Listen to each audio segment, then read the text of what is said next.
This channel does not promote any violent, harmful, or illegal activities. All content provided by this channel is meant for an educational purpose only.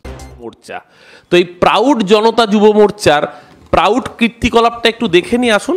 এই দেখুন, proud কীর্তিকলাপটা হচ্ছে ত্রিপুরা প্রদেশ তৃণমূল কংগ্রেসের অফিসে উনি নিজে দাঁড়িয়ে থেকে দায়িত্ব নিয়ে ভাঙচুর করছেন। সার্টিফাইড লুম্পেন রাজ এক।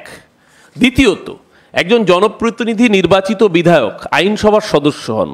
আইনসভার সদস্যের কাজ হচ্ছে আইন প্রণয়ন করা। আইনসভার সদস্য যখন আইন হাতে তুলে নিয়ে আইন ভাঙেন তখন তাকে কি বলবেন? লুম্পেন। হ্যাঁ, দ্বিতীয় লুম্পেনের নাম হচ্ছে সুশান্ত দেব। ইনি হচ্ছেন এমএলএ 16 বিশালগড় এসি ত্রিপুরা।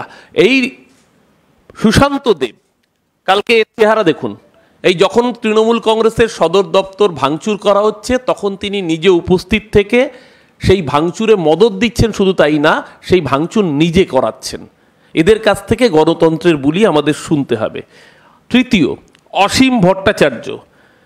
ইনি হচ্ছেন সদর ডিস্ট্রিক্ট প্রেসিডেন্ট, বিজেপি ত্রিপুরার জেলা সভাপতি।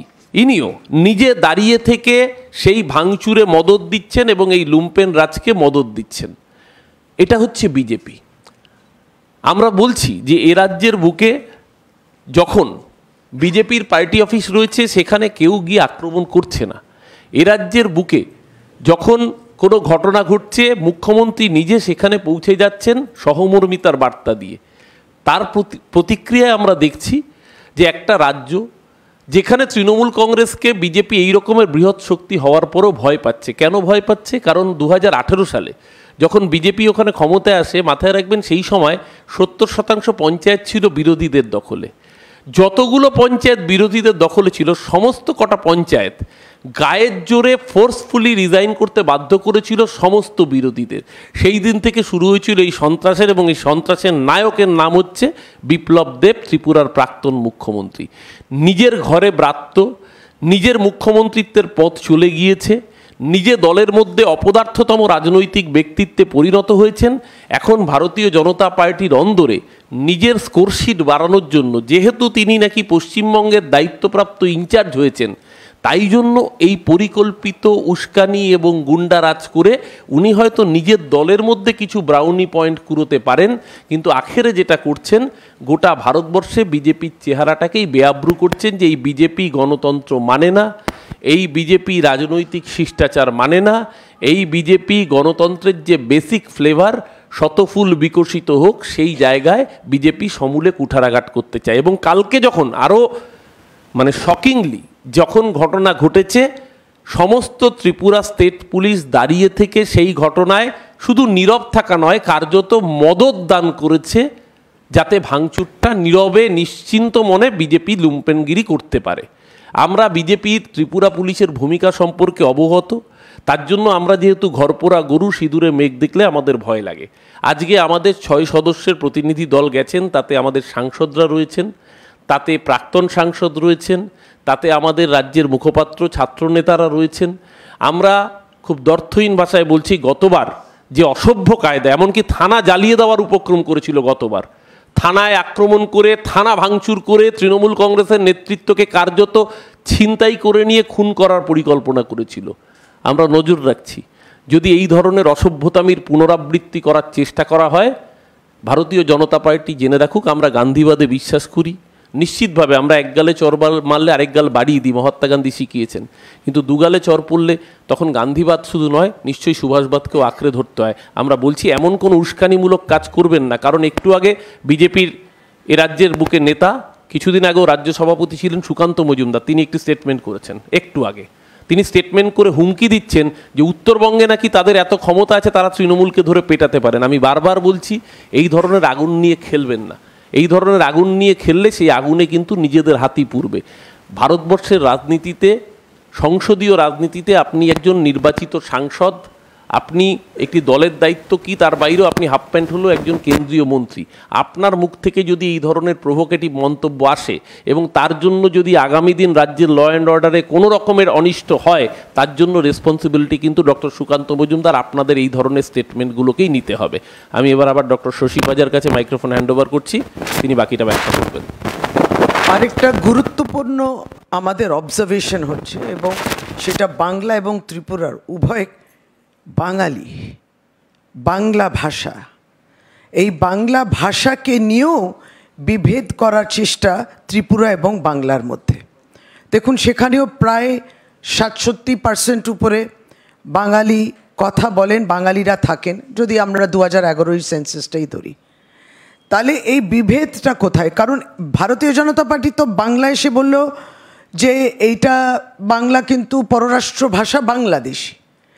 তাহলে এই ত্রিপুরাতেও এই রকম একটি আচরণ, বাঙালিদের মধ্যে বিভেদ, বাংলা ভাষা যারা বলছেন ত্রিপুরাতেও বলছেন, বাংলাও বলছেন, এই যে নিজেদের মধ্যে আমাদের মধ্যে একটি অশান্তি তৈরি করার যে প্রয়াসটা, এই অশুভ প্রয়াস, এটা যে কত ন্যাক্কারজনক, এটা যে কতটা ধিক্কার জানানোর ভাষা খুঁজে পাই না, এটা কত ম্যালিফাইড, ম্যালিশিয়াস, পারনিশিয়াস, যেটাকে বলে ডেঞ্জারাস, এটা অত্যন্ত ডেঞ্জারাস। এগুলো অত্যন্ত ক্ষতিকারক সমাজের জন্যে, যে কোনো রাষ্ট্রের জন্যে, যে কোনো রাজ্যের জন্যে। এটাও কিন্তু অনেক আগে তৃণমূল কংগ্রেস বুঝতে পারে। মাননীয় মুখ্যমন্ত্রী মমতা বন্দ্যোপাধ্যায় গতকালকে মাননীয় সাংসদ খগেন মুর্মু যিনি আহত, তাকে সেই সৌজন্য সাক্ষাৎ বলুন কিংবা তিনি গেলেন, দেখলেন তার শরীরটা কেমন আছে, সমস্তটা খবর নিলেন। মমতা বন্দ্যোপাধ্যায় যখন 2021-এ তার পায়ের ওই চোটটা তিনি পেলেন, তখন সহানুভূতি তো দূরের কথা, তখন তার ওই আহত অবস্থায় তাকে মক করা হয়েছে, তাকে নিয়ে খিল্লি করা হয়েছিল, অপমান করা হয়েছিল। আমরা সেগুলো ভুলিনি, বাংলার জনতাও, মামাটি মানুষ সেটা ভুলেনি। ওটা কি সৌজন্য ছিল? খবর নিয়েছিলেন কেউ? প্রধানমন্ত্রী কি খবর নিয়েছিলেন? উল্টে আমরা দেখলাম তিনি ক্যাটকল করছেন, টোন টিটকিরি করছেন। এগুলো তো আমরা দেখেছি। ত্রিপুরাতে আমাদের অভিষেক বন্দ্যোপাধ্যায়রা যখন গিয়েছিলেন, আর যখন আমাদের কুণাল ঘোষ এবং সুদীপ রাহা, জয়া দত্ত এরা গিয়েছিলেন, তাদের কি হয়েছিল হাল হকিকত সকলেই মনে রাখবেন। ত্রিপুরাতে গিয়েছিলেন প্রচারেতে, সেখানে মারধর এবং আক্রমণ, তারপর থানায় না এফআইআর, না কোনো কিছু, কাউকে ধরা তো দূরের কথা, হাসপাতালে গিয়ে ট্রিটমেন্ট যে করাবেন, খগেন মুর্মুর ট্রিটমেন্ট হয়, এখানে পুলিশ কগনিসেন্স নাই। ওখানে ত্রিপুরাতে এগুলো হয়নি, হাসপাতালে পর্যন্ত ট্রিটমেন্ট করানো যায়নি। ফিরিয়ে আনতে হলো কলকাতায়, আনা হলো ত্রিপুরার এআইটিসি ওয়ার্কারদের কলকাতায় ট্রিটমেন্টের জন্যে। এইটা তো ত্রিপুরার অবস্থা, এই তাদের গণতন্ত্রের উদাহরণ। এবং সেই সময় যেমন অরূপদাও বলছিল, আমিও আগে বলছিলাম, বিপ্লব দেব তিনি ছিলেন দায়িত্বে। বলে এই সবটাই আমরা দেখছি, এবং আমরা এটুকু বলি যে পুরোপুরি নজর রয়েছে এই ভয়ানক ষড়যন্ত্র, টিরানি, যেটাকে বলে ফ্যাসিজম, যার জন্যে তারাই 2023-তে 9 মাস আগে অ্যাসেম্বলি নির্বাচনে ত্রিপুরার সরিয়ে দিলেন বিপ্লব দেবকে, আবার নিয়ে, কারণ তারা আর পাচ্ছিলেন না, বিজেপি সেই বদনামটা নিতে পারছিল না, এতটাই ফ্যাসিজম ছিল তার রাজত্বে। তাকে আবার অবশ্য বাংলায় এখন রিইনস্টেট করা আছে। আর এই ত্রিপুরাতে এখানে মানুষের জনরোষে বিজেপি ওটাকে বলছে তৃণমূল কংগ্রেস আক্রমণ করেছে। মানুষের জনরোষ থাকবে তো। 100 দিনের টাকা বন্ধ করেছেন, বাংলা আবাস যোজনার টাকা বন্ধ করে দিয়েছেন, টাকা দেননি, দিদি দিলেন। বাড়িগুলো তৈরি হলে এই প্লাবনেতে ভাসিয়ে যেত না। আর এই ত্রিপুরাতেই দেখবেন মিসঅ্যাপ্রোপ্রিয়েশন অফ মানরেগা ফান্ডস, ওখানে মানরেগা ফান্ডস প্রমাণিত, সেইগুলো নিয়ে 9-6 হয়েছে, কারচুপি, দুর্নীতি সব হয়েছে। কই, ওখানে তো টাকা বন্ধ হয়নি, ওখানে তো ডাবল ইঞ্জিন সরকার, টাকা বন্ধ হয়নি। সেই আবাস যোজনার, প্রধানমন্ত্রী আবাস যোজনার বাড়িগুলো জন্য যে টাকা বরাদ্দ ছিল ত্রিপুরাতে, ওইখানে দুর্নীতি, চুরি হয়েছিল বিপ্লব দেবের সময়। সবটাই আমরা মনে রেখেছি এবং সবটাই মনে করে দেব আপনাদের মাধ্যমেও, বাংলা এবং ত্রিপুরাকেও। আমরা কিছু ভুলিনি। উদ্দেশ্য প্রণোদিতভাবে তৃণমূল কংগ্রেসের এই পশ্চিমবাংলায় আপনারা বঞ্চনা করেছেন। তৃণমূল কংগ্রেস প্রচার করতে গেলে আক্রমণ করেন, হিংসাত্মক আক্রমণ সহ্য না করতে পেলে হেরে যাচ্ছেন, বারবার করে হেরে যাচ্ছেন বাংলায়। তাই গতকালকে ত্রিপুরাতে তৃণমূল কংগ্রেসের পার্টি অফিসের আক্রমণ। আমরাও জানি বিজেপির ভোট শেয়ার 2018-তে 40% যেটা ছিল ত্রিপুরাতে, সেটা গিয়ে 11%-এ নেমেছিল 2023-এ। অসফল বিফলতা তৃণমূল কংগ্রেস সে সমস্তটা বোঝে। সুতরাং আমরা এই মুহূর্তে এই তথ্যগুলো রাখলাম। এক হচ্ছে স্টেট স্পন্সার্ড পলিটিক্যাল টেররিজম, দ্বিতীয়ত বিজেপি লুম্পেনরা এবং বিধায়ক, নির্বাচিত বিধায়ক যিনি শপথ নেন তার নেতৃত্বে গতকালকে তৃণমূল কংগ্রেসের পার্টি অফিস বনমালীপুর ত্রিপুরার রাজধানী আগরতলাতে হয়েছে এবং আমাদের যে ডেলিগেশন গেছে তাদের প্রতি কত গণতান্ত্রিক আচরণ হবে তার উপরে আমাদের নজর রয়েছে। আমরা আরো একটা জিনিস জানতে চাই, এর আগে যখন ত্রিপুরায় এই লুম্পেনগিরি হয়েছিল, আমাদের national general secretary Abhishek Bandyopadhyay গাড়ির কনভয়ে আক্রান্ত হয়েছিল। কজন ব্যক্তি যারা বিজেপির কার্যকর্তা জড়িত ছিলেন তাদের বিরুদ্ধে ত্রিপুরা পুলিশ এফআইআর করেছিল এবং তাদের কতজন জেল খেটেছিল? গতবার আপনাদের মনে থাকবে সুদীপ রাহা ছাত্রনেতা, জয়া দত্ত, সায়নী ঘোষ, কুণাল ঘোষ সহ আমাদের সমস্ত প্রতিনিধি দল আক্রান্ত হয়েছিলেন। সুদীপের মাথা ফেটে গিয়েছিল, জয়াকে রক্তাক্ত করা হয়েছিল। কজন বিজেপির কার্যকর্তা যাদের আইডেন্টিফাইড তাদের বিরুদ্ধে পুলিশ অ্যাকশন নিয়েছিল, তাদেরকে জেল কাটতে হয়েছিল। এই যে নেতারা এখন বড় বড় হুঙ্কার দিচ্ছেন, সুকান্ত মজুমদার 24 ঘন্টা টাইম দিলাম, অমুক টাইম দিলাম, ও সুকান্তবাবু এখানে যাদের কাছে জনরোষ হচ্ছে বাংলার মানুষ, আমরা দেখুন, আমরা আইন হাতে তুলে নেওয়াকে কখনোই সমর্থন করি না। মুখ্যমন্ত্রী প্রথম দিন থেকে বলেছেন, শুধু তাই নয়, মুখ্যমন্ত্রী তো কালকে বার্তা দিলেন, রাজনীতি যার যার, দিদি আসলে সবার। তাই খগেন মুর্মুকে দেখতে সুকান্তবাবু আপনার যাওয়ার আগে রাজ্যের মাননীয় মুখ্যমন্ত্রী পৌঁছে যান, কারণ তিনি বাংলার 10.5 কোটি মানুষেরও মুখ্যমন্ত্রী, তিনি খগেন মুর্মুরও মুখ্যমন্ত্রী। আপনি পৌঁছতে পারেননি, কিন্তু আপনি বড় বড় বাতেলা দিচ্ছেন, হুঙ্কার দিচ্ছেন। আজকে তো বাংলার মানুষ জানতে চায় যে ঘটনা খগেন মুর্মুর সাথে ঘটেছে নিন্দনীয়। খগেন মুর্মু তো মালদার সাংসদ, যে মালদার ভূতনির চল গঙ্গার গ্রাসে তলিয়ে যাচ্ছে, যেই মালদা বন্যা বিধ্বস্ত, আপনি সেই মালদায় না থেকে আপনি হঠাৎ করে আলিপুরদুয়ারে গেলেন কেন? আপনার নিজের অঞ্চল না সামলে যেতেই পারেন, বাংলার মানুষ যেখানে খুশি যেতে পারে, কিন্তু গেলেন যখন আলিপুরদুয়ারের সাংসদ কোথায়? আপনার আগে সেখানে শ্রমিক ভট্টাচার্য গেছে, আপনার আগে শ্রমিকবাবুর সাথে দেখলাম আনন্দ বর্মন যাচ্ছে, তাদের উপর তো আক্রোশ হয়নি, হামলা হয়নি। তাহলে কি এর পেছনে অন্য কোনো গল্প আছে, যে স্থানীয় নাগরাকাটার বিধায়ককে বাদ দিয়ে, আলিপুরদুয়ারের সাংসদকে বাদ দিয়ে আপনাদের কোনো গোষ্ঠী কোন্দলের মধ্যে কাজ করেছে কিনা? কারণ গ্রামের মানুষ স্বতঃস্ফূর্তভাবে ক্ষোভ দেখিয়েছে, এসি গাড়ি থেকে নামছে, নেবে ফটোশ্যুট করছে।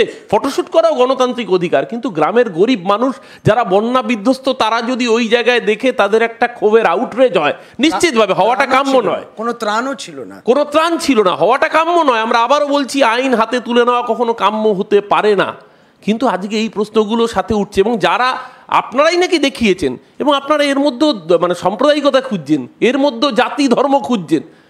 সবচেয়ে বড় কথা, যারা আক্রমণকারী তারা কেউ তৃণমূল কংগ্রেসের এমএলএ নন, তারা কেউ তৃণমূলের এমপি নয়, তারা কেউ তৃণমূলের জেলা পরিষদ সদস্য নয়। কিন্তু কালকে যারা লুম্পেনগিরি করলেন আপনার দলের এমএলএ দাঁড়িয়ে থেকে সুশান্ত দেব, বিজেপির জনতা যুব মোর্চার কার্যকর্তা ভিকি প্রসাদ, পার্টির জেলা সভাপতি, তারা দাঁড়িয়ে থেকে যখন লুম্পেন রাজ করেছে, ক ঘন্টার মধ্যে অ্যারেস্ট দাবি করছেন সুকান্তবাবু?